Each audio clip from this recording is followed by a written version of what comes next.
Hi అండి, నమస్తే. నేను మీ Malleswari. Welcome back to Malleswari kitchen. ఈరోజు వీడియోలో ఒక స్నాక్ రెసిపీ చేసి చూపించబోతున్నానండి. ఈవినింగ్ పూట మనకు అప్పటికప్పుడు వేడివేడిగా ఏదైనా తినాలనిపించినా, ఇంటికి ఎవరైనా గెస్ట్లు వచ్చినా, లేదంటే పిల్లలు ఏదైనా స్నాక్స్ పెట్టమని అడిగినా కూడా అప్పటికప్పుడు నిమిషాల్లో ఇలా ఉల్లి వడలు చేసి పెట్టండి. చాలా టేస్టీగా ఉంటాయండి. వీటికి కాంబినేషన్గా కొద్దిగా టమాటా కెచప్ వేసి పిల్లలకి ఇచ్చామంటే వాళ్ళు కూడా చాలా ఇష్టంగా తింటారండి. ఒకసారి తప్పకుండా ట్రై చేసి చూడండి. మరి ఇప్పుడు ఈ రెసిపీ చేసుకోవడానికి ఒక అర కేజీ ఉల్లిపాయల్ని ఈ విధంగా పొడుగ్గా సన్నగా కట్ చేసుకొని ఒక మిక్సింగ్ బౌల్లో తీసుకోవాలి. ఇప్పుడు ఇందులోకి ఒక 4 పచ్చిమిర్చిని ఈ విధంగా సన్నగా కట్ చేసుకొని అయితే వేసుకోవాలి. మీరు తినే కారాన్ని బట్టి ఇక్కడ పచ్చిమిర్చి అనేది చూసుకొని వేసుకోండి, ఎక్కువ తక్కువ అనేది. అలాగే ఒక 2 ఇంచుల అల్లాన్ని కూడా సన్నగా కట్ చేసుకొని వేసుకోవాలి. అల్లం పచ్చిమిర్చిని ఇలా ముక్కలుగా కాకుండా కావాలంటే రోట్లోనైనా కచ్చపచ్చగా నూరుకొనైనా వేసుకోవచ్చండి. మీకు ఎలా వీలైతే అలా వేసుకోండి. అల్లం వేసుకోవటం వల్ల ఈ వడలకి మంచి టేస్ట్, ఫ్లేవర్ అనేది వస్తాయి. ఇలా అల్లం పచ్చిమిర్చి వేసుకున్న తర్వాత ఇప్పుడు ఇందులోకి ఒక 3 రెమ్మల కరివేపాకును కూడా సన్నగా కట్ చేసుకొని వేసుకోవాలి. ఒక అర స్పూన్ జీలకర్ర, అలాగే ఒక స్పూను సోంపు వేసుకోవాలి.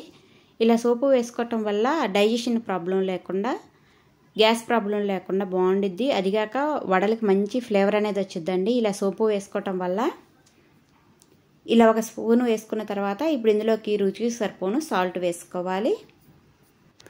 ఆల్రెడీ మనం పచ్చిమిర్చిని కూడా వేసుకున్నాం కాబట్టి కారం అనేది చూసుకొని వేసుకోండి. ఇక్కడ నేను అర కేజీ ఉల్లిపాయలు తీసుకున్నాను కాబట్టి ఒక స్పూన్ కారం అయితే వేసానండి. మీరు కారం అనేది చూసుకొని వేసుకోండి. మరీ చిన్నపిల్లలు తినేటట్టయితే కారం అనేది తగ్గించుకొని వేసుకోండి. ఇలా ఒక స్పూన్ కారం వేసుకున్న తర్వాత వీటన్నిటిని కూడా ఉల్లిపాయలకు బాగా పట్టేంత వరకు చేత్తోటి ఉల్లిపాయలను కొంచెం గట్టిగా ప్రెస్ చేస్తూ కలుపుకోవాలి. ఇలా చేయటం వల్ల ఉల్లిపాయల్లో నుంచి వాటర్ అనేది వస్తాయి. చూడండి, ఈ విధంగా మనం వేసినవన్నీ కూడా ఉల్లిపాయల్లో కలిసేంత వరకు బాగా కలుపుకున్న తర్వాత ఒక 10 నిమిషాల పాటు ఈ గిన్నెని పక్కన పెట్టేసుకుందాం.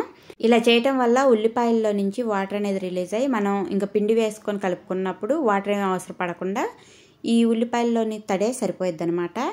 చూడండి, ఇలా 10 నిమిషాలు అయిన తర్వాత మనం ఈ ఉల్లిపాయలని గట్టిగా పిండామంటే వాటర్ అనేది వస్తాయి. ఇప్పుడు ఇందులోకి ఒక పావు కప్పు మైదా పిండిని వేసుకోవాలి. అదే కప్పుతోటి ఒక పావు కప్పు బియ్య పిండిని వేసుకోవాలి. మైదా పిండి తీసుకోవటం ఇష్టం లేని వాళ్ళు మైదా బదులు శనగపిండి వేసుకోవచ్చండి. ఇలా ఒక పావు కప్పు బియ్య పిండి, పావు కప్పు మైదా వేసుకొని ఇంకా వాటర్ ఏమి వేయకుండా ఈ పిండిని అంతా కూడా ఉల్లిపాయల్లో ఉన్న తడితోనే బాగా కలుపుకోవాలి.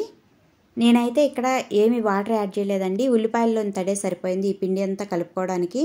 ఒకవేళ మీరు కలుపుకున్నప్పుడు పిండి ఏదన్నా లూజుగా అనిపిస్తే ఇంకొద్దిగా మైదా కానీ లేదా శనగపిండి కానీ బియ్య పిండి కానీ వేసుకొని పిండిని అయితే కొంచెం గట్టిగా కలుపుకొని పెట్టుకోండి.